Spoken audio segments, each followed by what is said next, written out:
Well, thank you, Chairman Risch, and I want to thank the ranking member as well, Senator Shaheen, and thank you, Senator Scott, for your introduction. And let me just say it's a bit surreal to be on this side of the room, but you all look very distinguished, and I just wanted you to know that. Yeah. We know. In the 249-year history of our republic, there's only been 71 other Americans who have served in the role and the position that President Trump has now nominated me to occupy. And I want to thank him for his confidence, and it's an incredible honor. It is also, as many of you have already pointed out, an extraordinary responsibility. Three of my children, Amanda, Anthony, and Dominic, could not be here with us today or join us here in person. But I am happy that my wife, Jeanette, is here, and that my daughter, Daniela, is here with me as well, because I think, as each of you know well, it really is impossible to do our job in the Senate, not to mention the job I've been nominated for, without the love and the support of our families.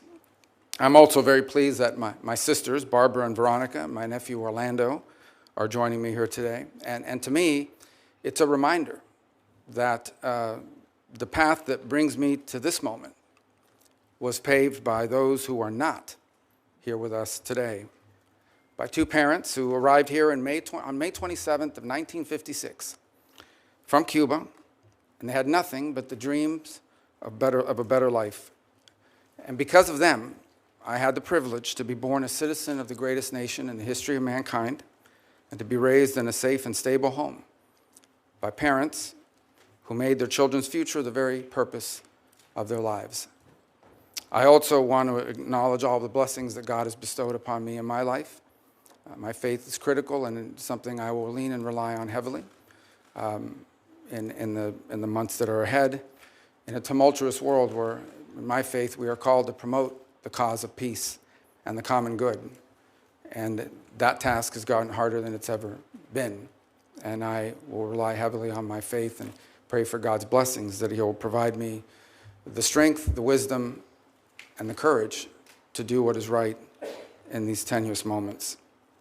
At the end of the Second World War, the United States was, in the words of then Secretary of State, tasked with creating an order, a world order, a free half, as he quote in his quote, out of chaos, without blowing to pieces, without blowing the whole of the world into pieces in the process. And in the decades that followed, that global order served us quite well. Americans' incomes rose and communities flourished. Alliances emerged in the Indo-Pacific and Europe that led to the emergence of stability and democracy and prosperity in these regions. And you've had forever war ever since. Little Marco, keep your hands.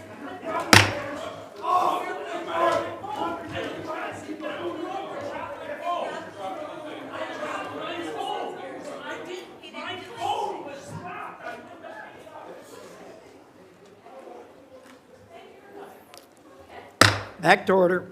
All right, alliances emerged in the Indo-Pacific and in Europe that led to the emergence of stability, democracy, and prosperity, but it also prevented a cataclysmic world war.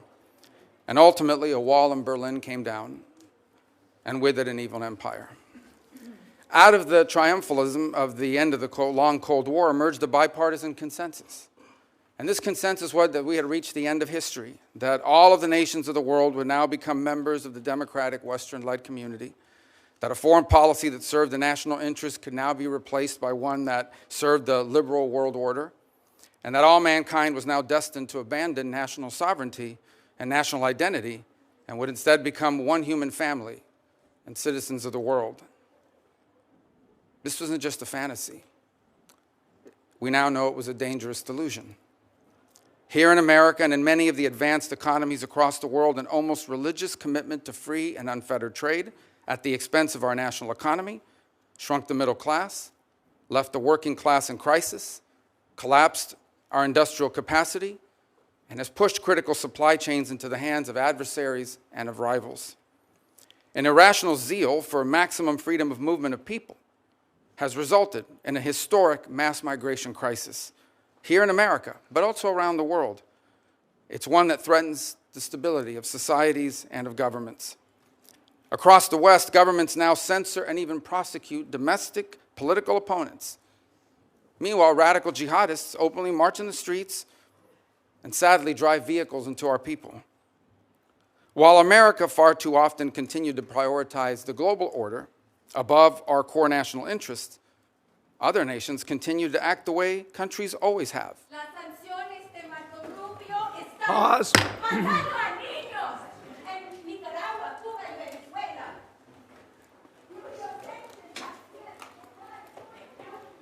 Back to order. I get bilingual protests, which is, I think is an entry cool. As you know, that's a first here for us, at least in recent times. All right. Healthcare is a human right. All right. Education is a human right. Sanctions against Back to order. All right. So while America too often prioritized the global order above our core national interests, other nations continued to act the way nations have always acted and always will, in what they perceive to be their best interest. And instead of folding into the post-Cold War global order, they have manipulated it to serve their interests at the expense of ours. We welcomed the Chinese Communist Party into the global order, and they took advantage of all of its benefits, and they ignored all of its obligations and responsibilities. Instead, they have repressed and lied and cheated and hacked and stolen their way into global superpower status, and they have done so at our expense and at the expense of the people of their own country.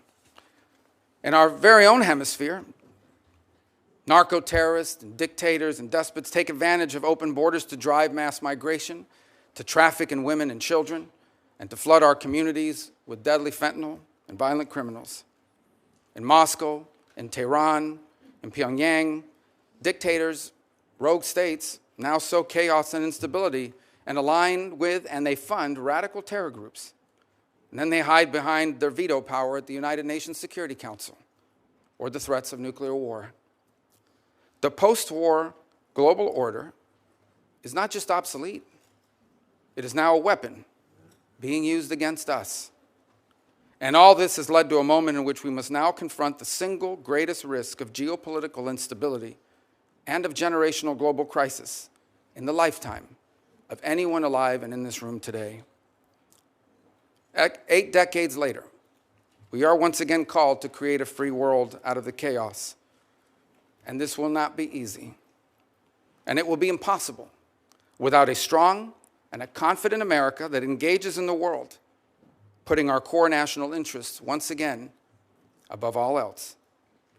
Just 4 years ago, I believe we began to see the outlines and the beginnings of what that would look like. During President Trump's first term, American strength was a deterrent to our adversaries, and it gave us leverage in diplomacy.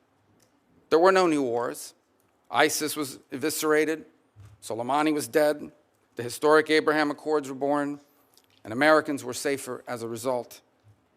Now, President Trump returns to office with an unmistakable mandate from the voters. They want a strong America engaged in the world, but guided by a clear objective to promote peace abroad and security and prosperity here at home. That is the promise that President Trump was elected to keep. And if I am confirmed, keeping that promise will be the core mission of the United States Department of State. Now, tragically, horrifying atrocities and unimaginable human suffering can be found on virtually every continent. And I am certain that today I will be asked about the array of programs and the activities the Department of State carries out to address them. We are a nation who was founded on the revolutionary truth that all men are created equal, and that our rights come not from man or from government, but from God. And so we will never be indifferent to the suffering of our fellow man. But ultimately, under President Trump, the top priority of the United States Department of State will be the United States. The direction he has given for the conduct of our foreign policy is clear. Every dollar we spend, every program we fund, every policy we pursue must be justified by the answer to one of 3 questions. Does it make America safer? Does it make America stronger? Or does it make America more prosperous? Under President Trump, the dollars of hardworking American taxpayers will always be spent wisely, and our power will always be yielded prudently and towards what is best for America and Americans before anything and everything else. Prudence in the conduct of foreign policy is not an abandonment of our values. It is the common sense understanding that while we remain the wealthiest and the most powerful nation on the earth, our wealth has never been unlimited, and our power has never been infinite. And placing our core national interest above all else is not isolationism. It is the common sense realization that a foreign policy centered in our national interest is not some outdated relic. Since the emergence of the modern nation state over 2 centuries ago, countries acting based on what they perceive to be their core national interest, that has been the norm, not the exception. And for our country, placing the interest of America and Americans above all else has never been more relevant or more necessary than it is right now. For in the end, how can America promote the cause of peace on earth if it is not first safe at home? What good is America to our allies if it is not strong? And how can America help end the suffering of God's children across the world if it is not first prosperous here at home? I thank you, and I hope I can earn your support, whether it's because you believe I will do a good job or because you want to get rid of me. Thank you.